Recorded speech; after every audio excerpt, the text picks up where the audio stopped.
Alright, welcome back to the channel. I am Demarius Jackson with Jazz Improv Basics, and we're going to talk about the #1 secret to playing Altissimo, getting all those high notes out. And that #1 secret, without further ado, is voicing.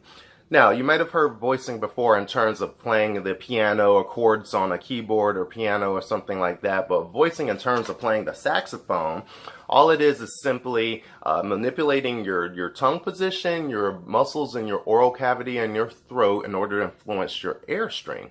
So there's a couple of things I think about. First thing is saying your vowels, A, E, I, O, and U. So when you say those vowels, your tongue is in a different position in your tongue. It's really, really subtle, but it changes for each one. A, E, I, O, and U. All right, and so what you have to think about is which one has the most closed filling in your mouth and which one has the most open filling in your mouth.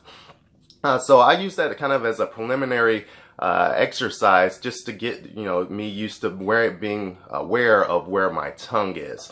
Now, an exercise that I do on saxophone in order to try to get these notes out, or just to actually, get aware of my tongue position, I call it an F glissando. A lot of these ideas, let me just say this off the bat, I have the book down here. A lot of these ideas I gotten out of this voicing book. It took me a while to find it. I found it I don't even remember, back in 2010 at a Midwest band clinic and symposium.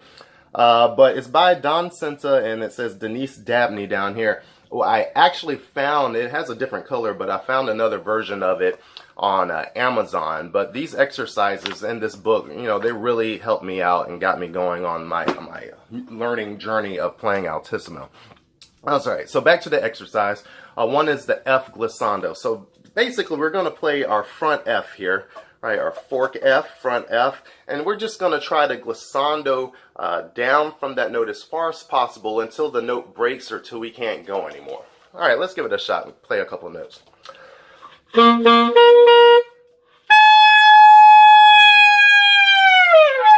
All right, and I did a little quick there, but the whole premise of that is we're experimenting with our tongue being from high to low. And teaching voicing is kind of a hard thing because everybody's oral cavity is different. Everybody has a different, so I can't tell you, hey, your tongue needs to be a millimeter up and to the right. It's a lot of experimentation that goes beyond this. But I believe that F glissando is a good place to start. So I'll try to do it with a little bit more control this time and go a little slower.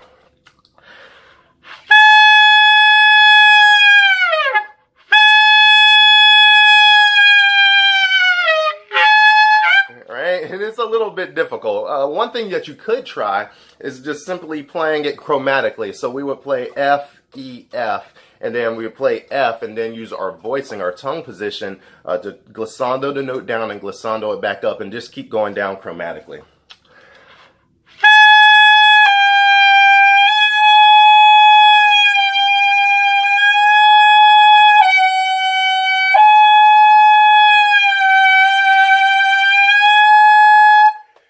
And we just keep going down and on further down until we can't anymore. Phil Woods actually has a good recording. I'll link it down in below if I can find it. I believe it's on Billy's Bounce. I can't remember what album it's on, but he was the king of this. He'll play an F glissando, and it seems like he would glissando the entire range of the horn, and it wasn't simply him, playing a chromatic scale. It was him using voicing to get that over.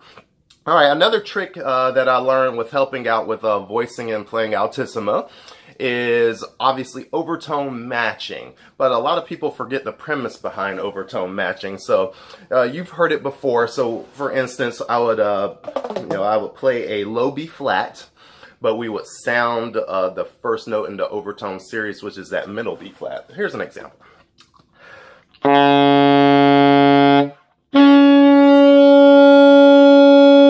Once again, I'm fingering low B flat, but I'm sounding the middle B flat. So if you've done overtone matching, a lot of you probably have before, you've obviously heard this idea. But one thing that I want you to think about is when we start getting into Altissimo. So the very first note in Altissimo in the overtone series for this low B flat is A flat, or high A flat. Let's see if we can get it out.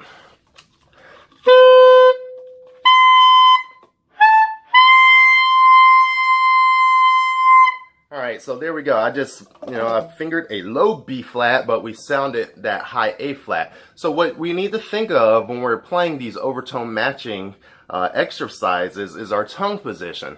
So wherever my tongue position was when I was fingering low B flat, but sounding that high E flat, we want to try to keep that tongue position in the same position as when we finger the altissimo note.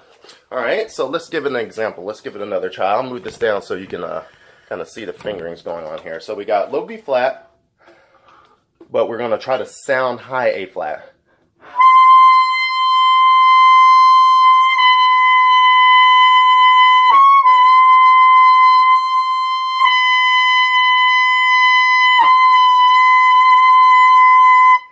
All right.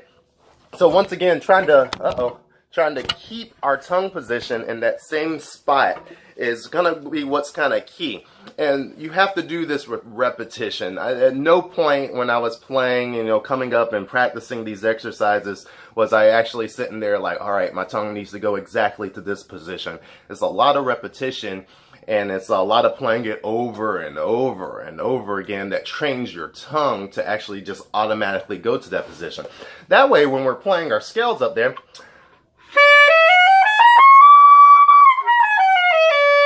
right, my tongue automatically kind of knows where to go. It's not like I'm consciously thinking of it. All right, so it's the same thing, like I said, when you're practicing that low B flat and we're sounding high B flat. Let me practice it first.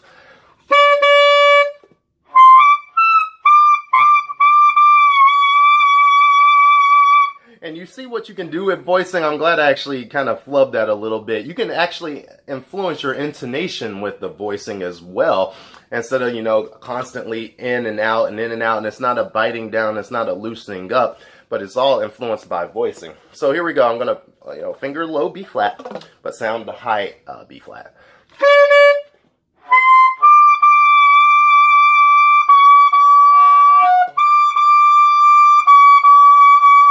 And you can hear how one is, a little higher than the other. And that all can be, brought down with our voicing. So there you go. Those are the secrets, number one secret, if you will, to playing altissimo. And all it is simply voicing.